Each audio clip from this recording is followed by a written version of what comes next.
Banyak faktor yang bisa menjadi jalan seseorang untuk menggapai apa yang dia inginkan. Salah satu faktor terpenting itu adalah mindset. Kita tahu bahwa mindset adalah pola pikir atau cara kita dalam berpikir. Maka dengan begitu akan sangat berpengaruh besar terhadap segala hal yang kita lakukan. Ketika kita sudah banyak melakukan sesuatu, namun seringkali tidak berhasil, bisa jadi itu gagal karena kesalahan mindset kita. Kesalahan dalam cara kita berpikir. Seorang Nick Vujicic, mengapa dia bisa survive dalam hidupnya sekalipun memiliki kekurangan fisik? Itu semua karena mindset. Mindset yang besar bisa menjadikan diri seseorang lebih besar.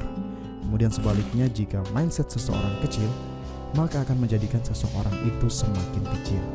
Nick Vujicic ketika sadar bahwa dirinya tidak memiliki sepasang kaki seperti orang-orang biasanya, pada awalnya mungkin merasa sedih, merasa bahwa dirinya tidak layak untuk hidup.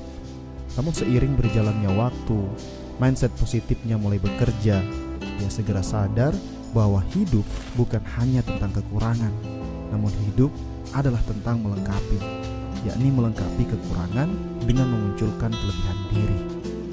Sehingga kekurangan yang ada di dalam diri pun dapat ditutupi oleh segala prestasi yang pernah ditorehkan. Sahabat, untuk bisa menjadikan mindset lebih mandiri dan mampu berpikir positif, ada beberapa hal yang perlu kita perhatikan. Di mana yang pertama, perhatikanlah lingkungan di sekitar kita. Lingkungan adalah faktor pertama yang paling berpengaruh terhadap mindset. Sebab setiap hari kita akan selalu dihadapkan dengan pergaulan yang sama. Bisa itu lingkungan keluarga, lingkungan sekolah, serta lingkungan kerja kita. Sangat sulit memang menghindar dari lingkungan yang sudah terbiasa kita jalani. Ketika misalkan kita terbiasa bergaul dengan teman-teman di sekolah yang hobinya main PS, bisa jadi kita akan terus-terusan seperti mereka. Kita tidak akan pernah memiliki kesempatan untuk berpikir dan melihat keluar. Kita hanya fokus akan lingkungan yang senang kita jalani pada saat itu. Itulah mengapa lingkungan sangat penting untuk mengubah mindset diri kita. Jika ingin mengubah mindset, maka ubahlah lingkungan kita.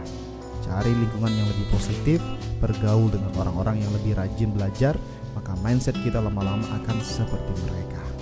Selanjutnya yang kedua adalah kebiasaan sederhana kita setiap hari. Jangan sekali-kali meremehkan waktu yang kita miliki di setiap harinya, sebab itu akan berpengaruh terhadap mindset dalam diri kita. Ketika misalkan setiap hari kita bermain media sosial hanya untuk scroll status orang-orang yang gak penting, kepo dengan kehidupan orang, lama-lama mindset kita akan semakin buruk. Tidak akan ada hal positif yang masuk ke dalam diri kita, hanya kebencian dan keputusasaan saja.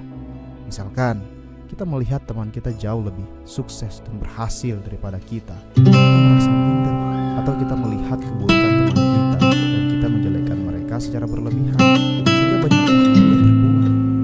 Sebenarnya tidak ada yang salah menggunakan media sosial, namun gunakanlah untuk hal yang lebih baik. Contohnya misalkan menonton motivasi, menonton inspirasi orang sukses, maka itu bisa menjadi sumber untuk edukasi kita. Intinya gunakan waktu sederhana yang kita miliki setiap hari untuk menyerap banyak informasi yang